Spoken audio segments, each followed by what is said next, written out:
Hello and welcome to Your New Jersey. I'm Lisa Marie Faldo. On today's show, we go one-on-one with Bill Spadea. Bill is a former Marine, entrepreneur, media personality, father, husband, and community advocate. He's one of the more interesting personalities that inhabit the Garden State, and he joins us now. Bill, welcome to the show. Thanks, Lisa. Great to be here. I have admired your media career from afar for many years, dating back to Chasing News when I Yeah, went to your studio down in Trenton. I was your right. 500th follower, and you honored me by coming to the studio and doing an interview That's great. because on You know Twitter. what, Lisa? I remember that. Do I you? remember that. I mean, Chasing News, we had a lot of fun with that. I mean, once we hit our 500th episode, and then we went on way past that. 7 years on the air in New York and North Jersey was exciting. Fox 5, My 9 in Jersey. It was an exciting time. And I think a lot of people, when we launched it, because the show was so innovative and so different, we did so much with our reporters running around with cell phones, and here are all the news trucks showing up with their satellites and their connections, and we've got these young reporters out with a cell phone, uh, creating this news show in the number one market in the world. And it was exciting and innovative, and I loved being a part of it. It was sad to see it go, but we had a good run in terms of television. 7 years is pretty good, so uh, very happy about it. Well, I want to take it back to the beginning though, because you've led like 20 lives. You were in the Marines, you were in real estate. So take me back to the beginning and where you got started here in our great Garden State.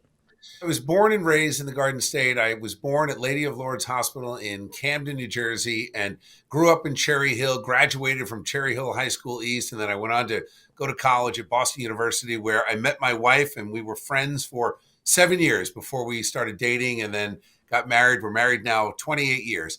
And we have two great kids. I've got a son at San Diego State in California. Our daughter lives in London. She's engaged. Wedding is February of 2024. So it's great to be in New Jersey. I love New Jersey. We've always loved it. And we chose New Jersey. So even though I was born here, I spent a lot of time working and living in Washington, D.C. When we first got married, we both lived and worked in D.C. for a time, and then made the conscious decision to come back to New Jersey. Now, for my wife Jody's from Rhode Island. So as a New Englander, I think she was inching us north over those few years. We lived in Cape May County, and then we lived in Gloucester County, and we lived in Warren County for a time. So between Cherry Hill and Washington Township and Sea Isle City and Williamstown, Gloucester County, we've lived everywhere. Now we settled in Princeton, New Jersey, and this is where we're here to stay. As I like to say on the morning show, I'm digging in, and that has given me this energy to fight to get New Jersey back to normal. We've gone off the rails. So for me personally, this is a mission. Honestly, Lisa, I'd love it that at some point my kids were incentivized to come back to New Jersey. And my daughter's been in London for 7 years, and my son loving California. For me, what started with a really great real estate career. I got involved back in 1996. We moved back from Washington, D.C., where I'd run a number of campaigns and was actively involved in politics. Settled in New Jersey, worked in real estate, worked my way up to be a broker and an instructor, had a great career with my friend Jim Weichert and helping build that company, traveling, building franchises. It was awesome, but it was always great to come back to Jersey. I It love the is. attitude. I love the edge. I love the food. There's so much here, but I built out a real estate career and then accidentally got into television and radio. Well, before we dive into that, I think you would agree, having lived and worked in real estate all around New Jersey, sometimes it feels like it's 10 states wrapped in one because every corner of it is so unique and different. You're right about that. I mean, if you look at northwestern New Jersey and then look at Bergen County to the shore to Cape May to Mercer. So for me, I have a unique experience understanding New Jerseyans from every corner. But I can, for you and the audience, Lisa, settle the debate. Forget about North, Central, and South. There are four regions in the Garden State, and don't let anyone tell you any different. There is North Jersey, there's South Jersey, there's Central Jersey, and then there's the Jersey Shore. And it makes me crazy that people lump the Jersey Shore into Central or South Jersey. They're not the same animal, because I've lived in all parts of the state, and I can tell you, culture-wise, food, even slight accent and backgrounds, it's very different. And I love it because it's so diverse. And there's a lot of pride in the Garden State, and we should have some pride, and we need more of that. But yeah, I have literally lived all over the state, and it does give you a unique perspective. But to your point about real estate, I was able to help open franchise offices for the Weichert family of companies and Weichert Lead Network, and deal with people all across the country. And there's nothing that compares to the strength and the bond of people who are from New Jersey, who identify with New Jersey, because it is true what I say on the morning show and what's been our tagline for years. We're not New York. We're not Philadelphia. We are New Jersey. And there's something special about that needs to be defended and fought for. And I think when you get the perspective from working, and real estate is one of those careers where you are dealing with the most important decision people are making outside of having kids and getting married. Where are you going to live? That investment in your house, how much can you afford? And with Jersey, it spills over into politics because, as you know, we now have the highest real estate taxes in the country. We have had for some time. Average household paying nearly $10,000 a year. And when you think about the hardship of trying to pay for your taxes, pay for eggs that are now $7 a dozen, pay for gas, which is still north of $3.50 a gallon. When you look at all those combined, it makes New Jersey a challenging place to call home, which is why we have to do better. So I've taken my real estate and real life business experience. I started 2 film companies, and we have successfully, thankfully, sold a number of movies to Lifetime Television. And it's been exciting working with people here in the Garden State. When you take that experience in real estate and translate that into a media career that now has lasted the past 8+ years, you really have the right perspective to actually offer solutions and help people, which is why my role is far more than just a talking head.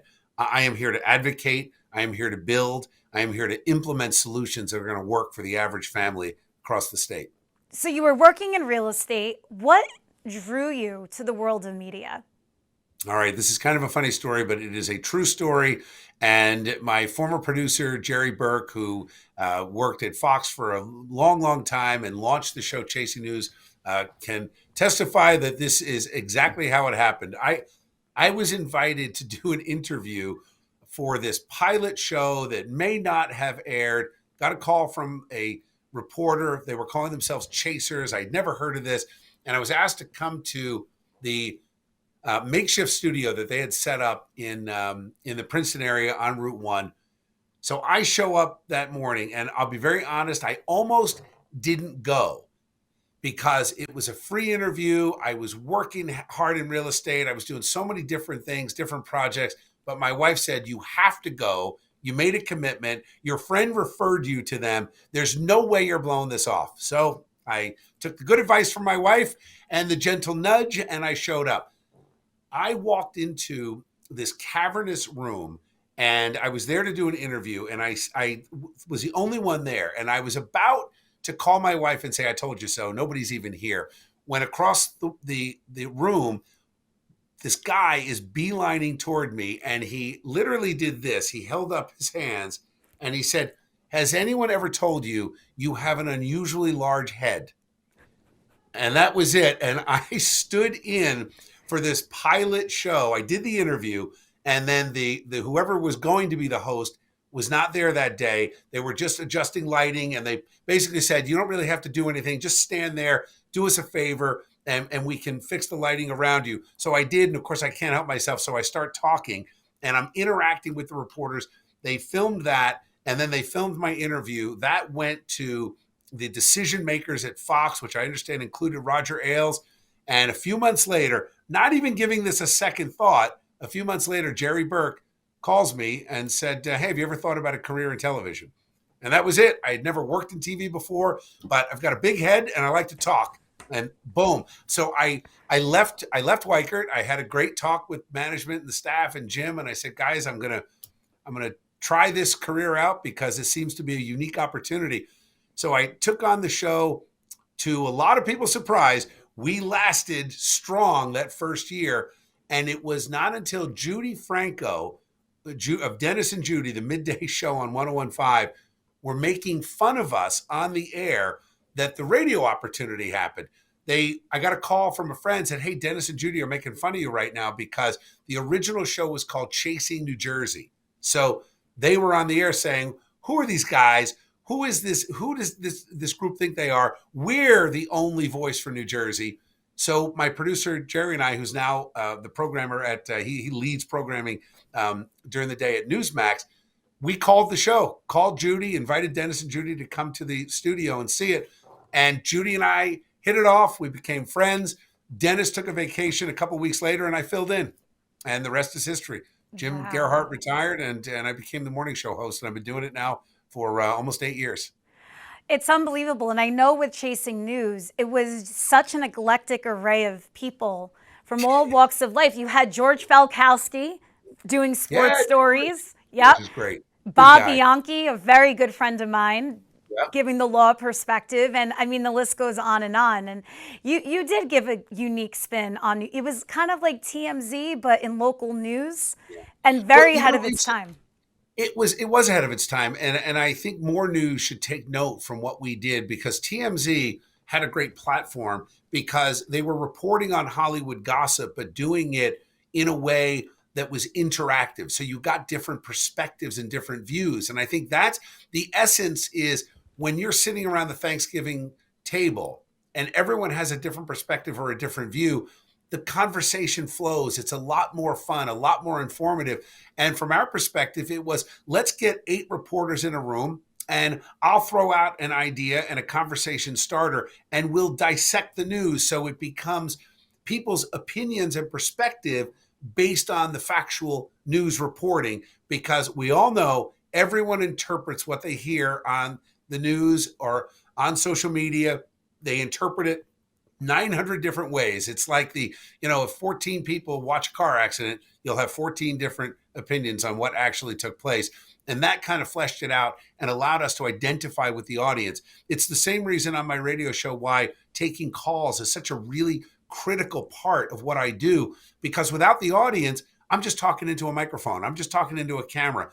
You need the audience. And we did that with my new show, Common Ground, because to me, I said to the guys, I want to launch this. I want to be in the afternoon, but I want to make sure I can take calls, because if I can't interact with the audience, then it doesn't accomplish the purpose of letting people have that voice that they so desperately need and deserve. So before we launch into your new venture, the morning show on 101.5, talk to us about that. So, the idea of the morning show is not just to have my opinion and perspective on the facts of the day and the news stories of the day, but as I had said earlier, it's the interaction with the audience that is really paramount, because people in New Jersey are not afraid to express their opinion. And too often what we have found is that too much of the lead up to an election is left to the different political parties, their perspective as Democrats or Republicans, and too many people get left out of the conversation. I'll reference 2021 in the gubernatorial election, about 4 in 10 eligible voters voted. Now you think about that number. It was the reverse in Virginia. 6 in 10 turned out and voted. And when I look at those numbers, that tells me that people were not inspired. And I will tell you, Lisa, that allows me to have a perspective that is very unique in politics, business, and media in New Jersey, because every single day, 4 hours a day, every weekday, I am listening to people and getting their concerns firsthand. That is the power of the show. And from that, I was able to launch the Common Sense Club and expand out into now Elect Common Sense, our PAC that is focused on supporting county organizations and local candidates. And I'll tell you, an interesting thing happened in 2021 and 2022 where so many people were saying we saw the election of hundreds of moms and dads to the school boards, and that was a game changer. So from the perspective and the launching pad of the radio, I'm able to reach so many people across the Garden State that they were tuning out the noise at the top level and focusing in their communities. I like to call it, and the term is out there, hyper local. That's how we view it. It's hyper local. It's about the corner drugstore. It's about the mom and pop shop and the dry cleaners and the shoe repair shop and the retailers, the liquor stores, the bars. And as a result of that, and as a sort of a launching point for that, I have been around the state for the past year visiting small businesses in just about every county, in every corner of the state. My wife, Jody, and I are a great team, and we go to a small business, and my message is clear. We have the highest corporate business tax in the country. And my job is to use the power of the radio and the power of the 105,000 members of the Common Sense Club to promote the corner liquor store, to promote the corner dry cleaner, to promote the farm stand, et cetera. Because as Tip O'Neill famously said, all politics is local. Well, from my perspective, it's also personal. I take the time, a few hours every day, and visit 2 or 3 small businesses every day. I work through the weekends. We do try to carve Sunday as a day off for family and to recharge, but it's a mission to turn this state around. So it's not just one thing with the radio, not just one thing with the broadcast, not just one thing with the organization. It's the personal interaction with great people across the Garden State to have their voice heard and then turn that into practical action to get the support that businesses and families need. I think what is a big contributor to your success, fortunately and unfortunately, there's not a lot of outlets for the typical New Jersey citizen to voice their opinion. We're overshadowed between New York and Philadelphia. We have the population to be our own media market, yet there's not a lot of outlets, and you fulfill that need. My job is to give New Jersey a voice. We are a great state of 9 million people. We have to empower people. So I do a lot of presentations in living rooms, in bars, in craft breweries, in jewelry stores across the state, talking to people in their communities about how we have to rise up and stand up and be strong. Because to your point, Lisa, there isn't an outlet. It's not like most corporate news will give people an outlet to actually express their opinion. Parents, business owners, teachers, cops, they are at a high level of frustration, and we are providing a vehicle to let their voices be heard. Bill, you really care about New Jersey and its citizens, and I know that you're tied into a lot of nonprofit organizations. Who are some of those that you support? I'd be happy to talk about that, Lisa. We are only as good as our ability to help those who are struggling and suffering among us. So I do spend a lot of time working with some of the parents that are out there, both individuals and organizations. I'm working closely with the parents and the groups behind Emma's Law, which would hold our school bus companies accountable, make sure that buses can be tracked. It goes back a few years, and we are using the leverage of the radio audience, largest in the state, and our organization to get support for Emma's Law, which will put a tracker on those buses and hold the bus drivers and the companies accountable for the kids, that they are in charge of protecting their safety. The other thing, I'm working with Senator Ed Durr on something called Billy Cray's Law. This takes it from the kids, and now we go to the special needs adults, those who are intellectually and developmentally disabled living in group homes around the state.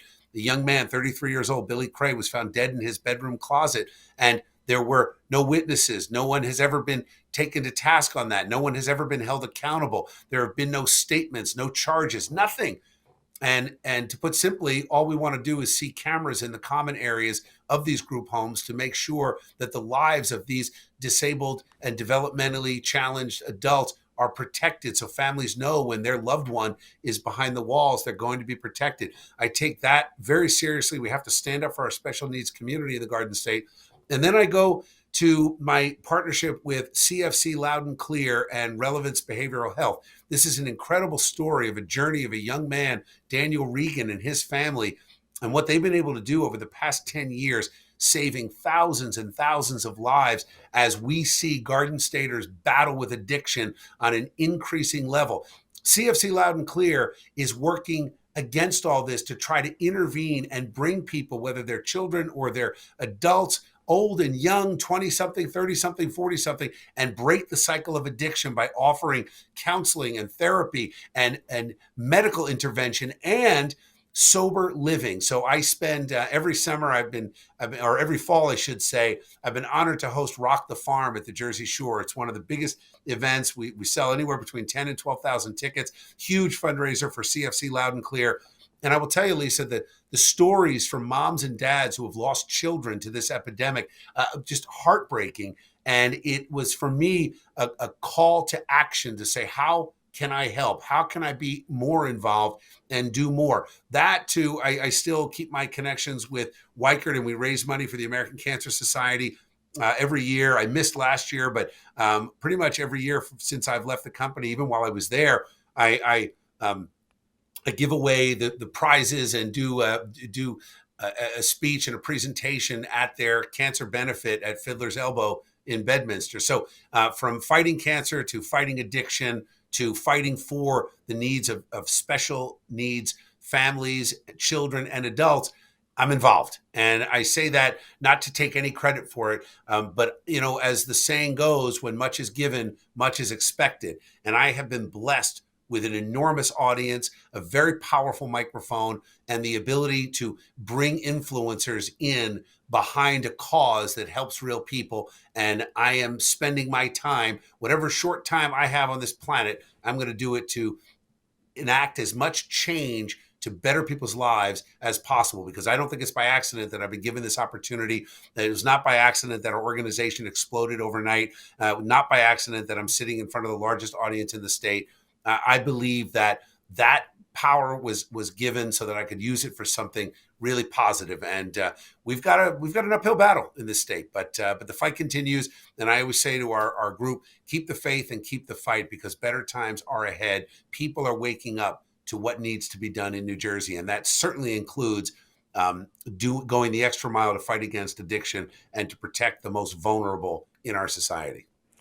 Bill, you are so passionate, so energetic. How do you keep up with your insane schedule and all of these different initiatives? Okay, so I block time at least 4 times a week for hot yoga. We've got a great yoga studio in Montgomery. Our good friends Michael and Maury, it's Breathing Dragon, and I am able to time it so that my afternoon starts around 2:00. Today, and many days when I tape interviews and talk to folks, you have to make an exception. But for the most part, at noon, I am in the hot room, 115 degrees, 26 poses, Bikram yoga, and I love it because it's an hour where I don't have my phone. But a lot of it though, it's keeping to a schedule, an eating schedule, an exercise schedule. I get up at 3:30 every morning, and a morning does not go by that I don't have some workout where I'm sweating. And you got to do that to refresh and replenish every day. And I don't know if you know, but I ran for Congress back in 2004. And even though I wasn't successful, it was something that I learned in that race, that on Labor Day, I was at 21% in the polls. I took a leave from my job at Weichert with Jim's blessing, and I walked 200 miles to 44 towns in the district, every town in the district, knocked on 16 or 17,000 doors, and moved the needle in 5.5 weeks from 21 to 40% on election day. And that was all about finding common ground with the people at the doors. You can always talk about our differences, but when you start to drill into what connects us, you can find common ground with anyone. And that was a great lesson for me. But it also helped me with my discipline, getting up early. I mean, in the Marine Corps, we got up early. The Marine Corps said, look, you get 1 meal a day and 2 hours sleep if you're lucky. So I learned to channel that energy, and I am also blessed with not needing a ton of sleep. So if I get 4 or 5 hours, I'm good to go. But after that race, I got a call from then Congressman, then future Vice President Mike Pence, and I had met him in Washington. He was helpful with my campaign. And he said, Bill, whatever you do over the next 10, 20, 30, whatever years, do yourself a favor and take Sunday as a day to reflect on your family and your faith and relax and recharge. And I'm not always good with that, but I do my best to try to take Sunday as a down day. Bill Spadea, fascinating character. Thank you so much for coming on here. Where can we find you on the internet to keep up with all that you're doing? So a couple of places that you want to go. The first is commonsenseclub.org, and the second is billspadea.com. At billspadea.com, you'll find the links to my different shows, my blogs, writing, and equally important, my public schedule, where I'm going to be. Most of the events that I'm at are free, and I want you to join me. Come on out and join me at the local jewelry store, the local retailer, the local farmer's market, because as I promote these businesses, we bring people in to help promote the business locally. We want people spending their money locally, supporting local, building out our communities, not from the top down, but from the ground up. So billspadea.com is probably the best place you can go to get all the information about what I'm doing, both publicly and in the political sphere and in the media. This was so much fun. Thank you so much, and we Thanks, look Lisa. forward to seeing a lot more from you soon. You sure will. Thanks, Lisa. Thank you for joining me on another episode of Your New Jersey. I'm Lisa Marie Faldo. We'll see you back here next week.